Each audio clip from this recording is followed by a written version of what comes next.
Ms. Pacheco is very spot on when she says the foundation for this is always collaboration. Whenever I'm outside of Chelsea and tell people where I'm from, and Chelsea, and they say, "Oh, Chelsea, what a great community," my response is immediate and always the same. It's not an accident that Chelsea is a great place. And it is precisely because of the willingness of all of the individuals who step up and try to work to maintain that, from sounds and sights to hometown holidays, everything, Purple Rose Theater. None of these things would really be available to the residents of Chelsea, as well as anybody outside of Chelsea, if it weren't for the collaboration between all of these groups. And so the mayor, as well as city council members, are always out in the community listening to what people are saying and getting ideas on how to bring ideas back to council that we can work on. Palmer Commons is a good example. Community solar is another example. A lot of these things began at the grassroots community level. So listening to what our community has to say and what our community wants, that is how we maintain all the relationships. Thank you. Right.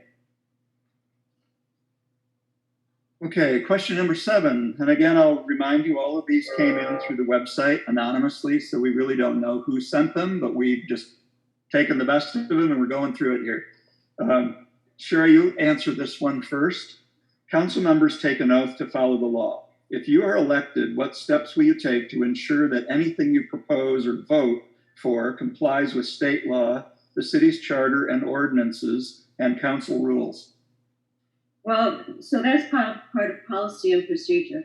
So one of the roles of our city manager is to provide a lot of that kind of guidance. First of all, we should all know what the Open Meetings Act is about. We should all read the rules of council and the behavior. We should all read the city charter. All of what you've just asked is all contained in those documents.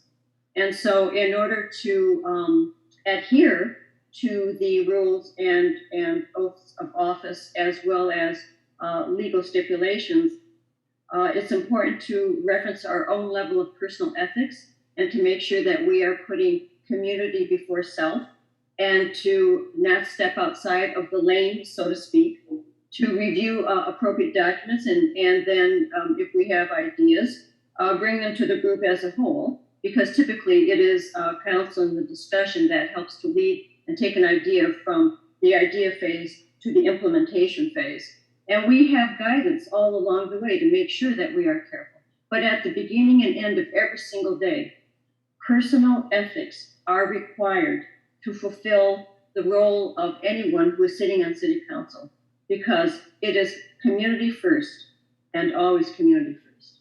Thank you. Jane, same question. Sure. I mean, I think this is a fairly easy question. How do you you take an oath to follow the law? How do you ensure that your proposals follow policy and procedure? As Sherry mentioned, we have hired a very competent professional city manager that reviews anything that comes through the council. We also have on retainer a city attorney and counsel available to us, as well as many, if it's beyond the scope of those two individuals and our city charter and our code of ethics, the city participates in organizations like the Michigan Municipal League and the Southeast Council of Governments, and a number of professional organizations that exist to offer advice and counsel on matters of that nature.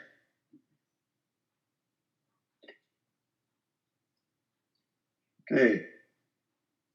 Again, I remind you, these questions came in, so I'm going to read them the way they're written. Jane, this next question, number 8, is: what is your philosophy about the growth, economically and residentially, of Chelsea? What is the philosophy of the growth of Chelsea? What is your philosophy about the future growth, economically and residentially, of Chelsea? Residentially.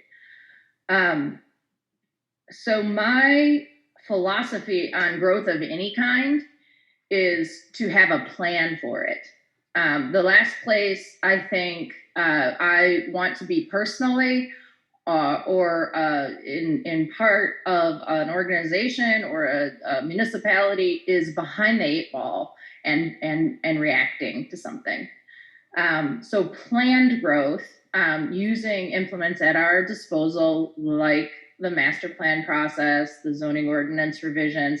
These documents are proposed to be revised. I believe the master plan is every 5 years for a reason, because change happens, whether or not we like it. And we want to have a strong hand in what is happening to our community, which is why the city council for many years now has implemented a visioning.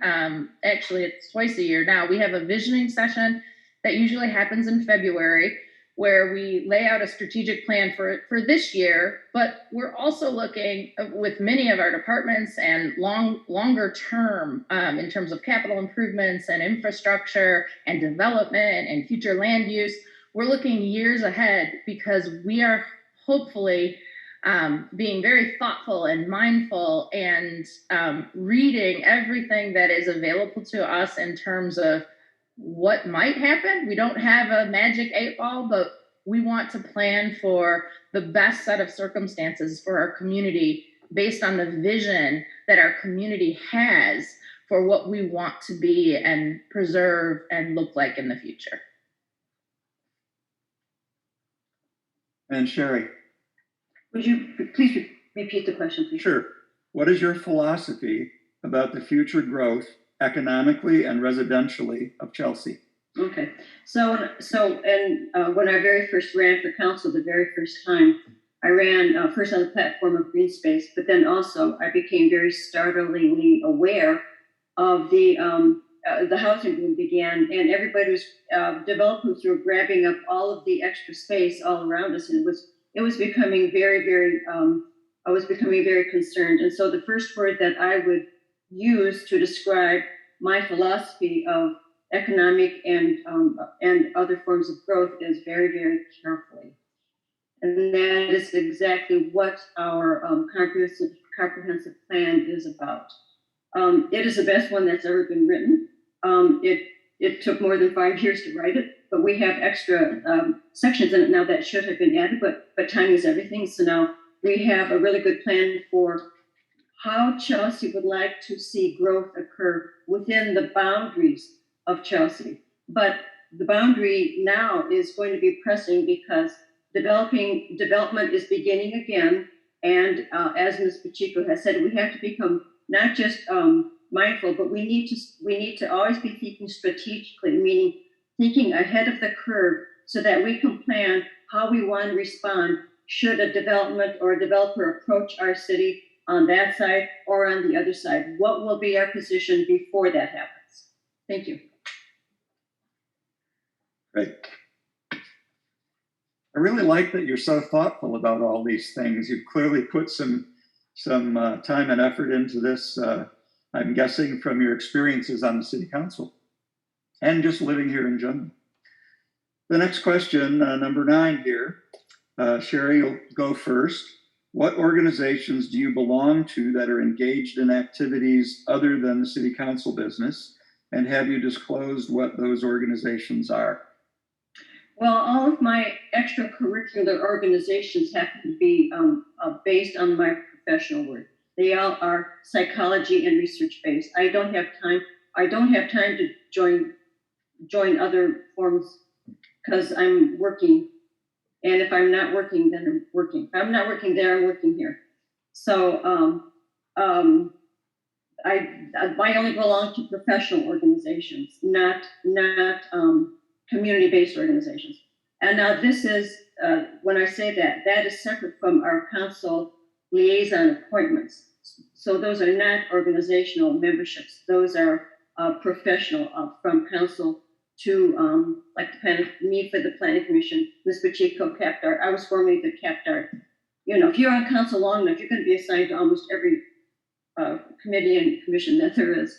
So so I don't have membership other than professional memberships. Okay, Jane, same question. Well, I have a laundry list of organizations that I'm involved in. I did mention I have an almost 16-year-old and an 18-year-old, and we've lived here for 18 years now. So a lot of those organizations are directly related to being a parent and being involved in the community in that way. 4-H, Boy Scouts, Girl Scouts, sports. I was instrumental in starting the Mothers of Preschoolers group at the Methodist Church. Myself and another woman founded what is now the Material Girls Holiday Bazaar back in the day when it was just the Holiday Bazaar. I am and have been working with the schools with the District Wellness Coalition regarding youth mental health. And as that transitioned, I came on board with what is now the Seriously Youth Mental Health Coalition. I'm on the program team there. I was part of the Chelsea Community Kitchen, and by way of that, I had initiated a community breakfast called Yellow Door. I most recently, in the last year or so, came onto the board of an organization that has been around for about 20 years in the community called One World, One Family. This is a human rights advocacy organization that does programming in the community. As Sherry mentioned, our council committees are not necessarily organizations, but excuse me, I've been on a number of those, including, the Healthy Communities. At one point was part of the 5 Healthy Towns group. So lots of fingers and lots of pies at any given point. I think we do, usually annually, I think we do a form that we list all of our organizations for potential conflict of interest, and everything has been made public, and it's on my website. Thank you so much. And that's the first time I had to use that. It's okay if you go the whole 2 minutes. I said I was involved in a lot of things. All right, question number 10, and Jane, you'll start on this one. What do you think can be done about traffic congestion on M52/Main Street? What can be done about traffic congestion, M52/Main Street? Well, this is a perennial conversation, right? As I understand it, this predates me by decades probably. I think in my time on council, and I have been for a few years, I was on the Transportation Working Committee, and I know this was addressed. I know that we get comments and suggestions and complaints about this regularly. There are a couple of things that we've looked at and the city continues to explore. We have somewhat of our hands are tied to a degree because M52 is a state highway. And though it runs through our community, the city of Chelsea does not have jurisdiction over that. So anything that we're able to do, we work collaboratively with the state of Michigan. So in the past, some of the more successful things have been, curb bump outs and painted crosswalks and things of that nature. And we're constantly working with MDOT, Michigan Department of Transportation, to address some of those concerns. Other things that might be done, and I know have been discussed in the past, are sort of working with traffic routes and schools and busing and things like that. Thank you. And Sherry. Okay, so way back, there was an initiative to build what was referenced as a bypass off of M52 into Sylvan Township with exiting out onto Brown Road. And the cost of that was so ginormous that it didn't really have staying power. And then there was another discussion about a bypass coming off 52 going to the east toward Fletcher Road and then toward 94 that way. That also has private property involved, and so none of those are really viable. Yeah, our hands are tied when it comes to what we can do on Main Street. We call it Main Street, but it's really M52. There was a time in the way back when the village of Chelsea could have petitioned the state to have it decommissioned as a haul route to just an M52 without that haul designation, but that opportunity was missed. So what we can do, well, I don't know. I don't think there's much that we can do other than, and there are times when MDOT disregards the city of Chelsea's input. For example, when they increased the speed on Jackson Road just west of what we call Main Street, they increased the speed from 25 to 45 miles an hour, and they didn't even inform us that they were going to do that. And then they said, oh, they would restore it back to a lower speed limit, but they haven't restored it. There is insufficient communication between MDOT and local units of government because they are a state level entity. So what can we do? Keep the speed limits low and traffic enforcement. Thank you. All right. Well, we're doing great. We're 10 questions done. We have 5 to go, and we've got time to do it, I think. So the next question, and we'll start with Sherry again. What do you see as viable options to develop the federal Screwworks property? Well, that has been in development and out of development and in and out of development so many times.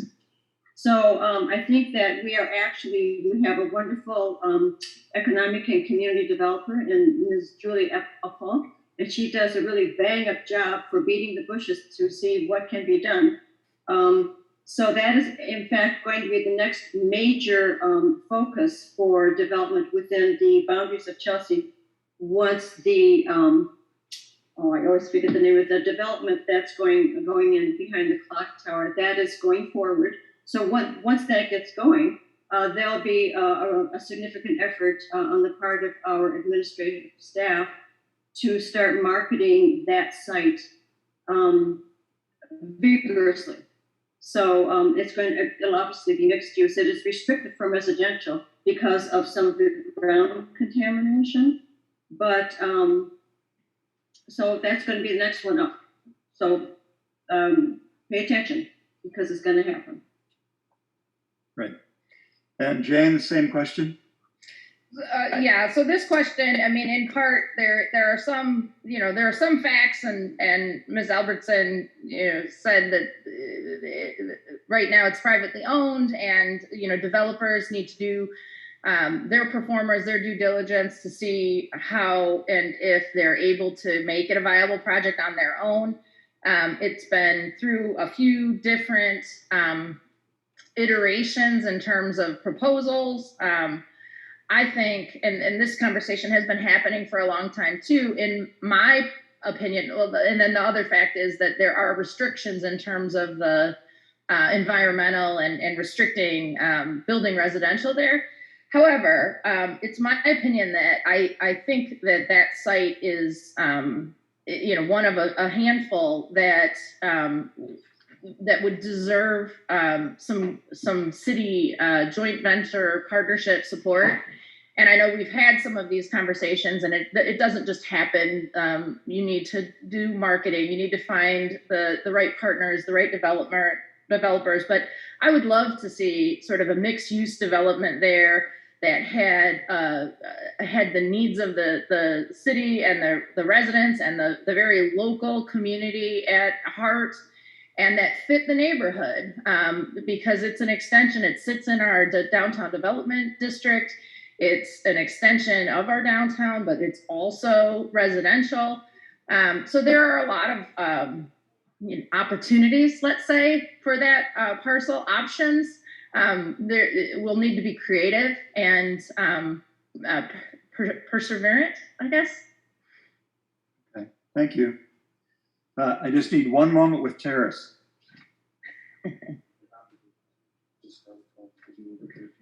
All right, sounds great. We're just trying to agree on the timing here. Question number 12, we'll start with Jane. what are the three most important issues going forward for the city, in your opinion?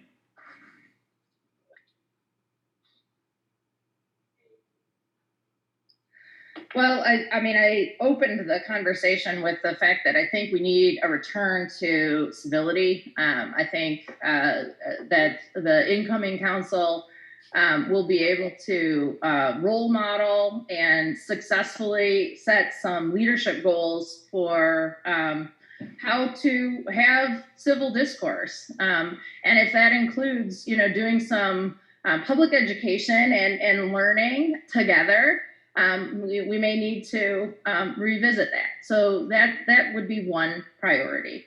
Other important issues, as I hope most folks know, we have just concluded an operational audit of our police department. It is on the current agenda for next week's city council meeting to set a work session to discuss that report and what we might be able to do to continue to improve our community policing in the community. So that would be a second sort of priority issue. And I think we talked about housing, and housing continues to be a real challenge in our community. So I think that would be a third thing that needs careful consideration. Okay, thank you very much. And Sherry, the same question. What are your three most important issues going forward for the city? Sure. So the top priority, of course, is the return to civility. The second one is to find some way to partner with our schools in order to address the cultural challenges that exist within our schools, the student-to-student challenges. There is an absence of, there is a disconnect within the schools in relation to the understanding of different cultures and just differences. There was a time when the city had a liaison to the school board, and then the school board had a liaison to the city council. Somehow that's evaporated. I think we should re-implement that. So that's number two. Number three is to continue with our redevelopment projects, because every time we are successful with a redevelopment project, we restore the missing pieces of our community. We integrate all of our neighborhoods. We return fallow areas, vacant areas to our tax rolls, and the more we return these areas to our tax rolls, the more potential there is for us to do more within our community without having to add anything, any additional tax burden to our citizens. So that would kind of be my order. Great, thank you. One pause again. All right. We're going to do one more question, and then we're going to move on to some closing statements. Sherry, what experience do you have with reading, formulating, and or working with a complex budget? Well, I have many years of working with the city's complex budget, and every year it gets a bit more complex. So is that what the question is? My experience with reading complex budgets? Well, okay, so you get the budget out and you get a ruler and you go line by line by line, and you look at things that jump out at you that are different from the previous years, and then you make notes to ask questions about those. And then we have 2 work sessions in May to discuss, for all of us to discuss what our questions are, and to see if we want to modify the budget in any kind of way. And then we also open these work sessions to the public for their input, and to all of the other organizations in the city of Chelsea that we might give funding to. Because if we're going to provide funding to any given entity, then they have to come before us with their budget. And then we look at our budget and see how can we move things around to accommodate that. That's the bit of where our agenda is your agenda. So it is, it can become interesting if you like to read these things. I was the person who used to read the dictionary, so reading the budget is not boring to me. So I don't know if that's, makes me a nerd, but I think it's kind of sexy in this world now to be a nerd. So I look forward to our budgeting process every year. Thank you. Thank you. And Jane? So yeah, my experience reading a municipal budget is limited to the 8 years that I've been on city council. However, prior to that, I had 10 or so years in commercial real estate, so I knew my way around a pro forma, so to speak. I can read some numbers.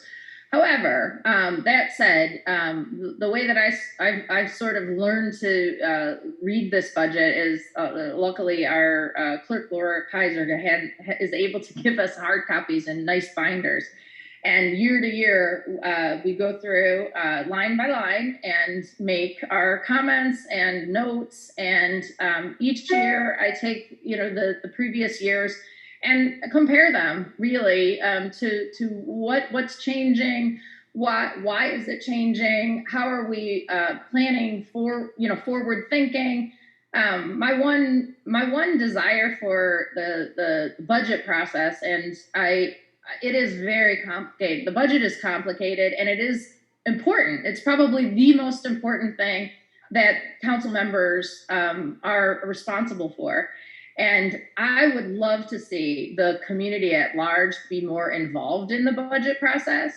Our fiscal year ends in the end of June. So like Ms. Albertson said, we start our budget, or the city staff actually starts way earlier than the council gets a draft in into April, beginning of May. We have some work sessions. At that point, the staff has been working on this budget for months.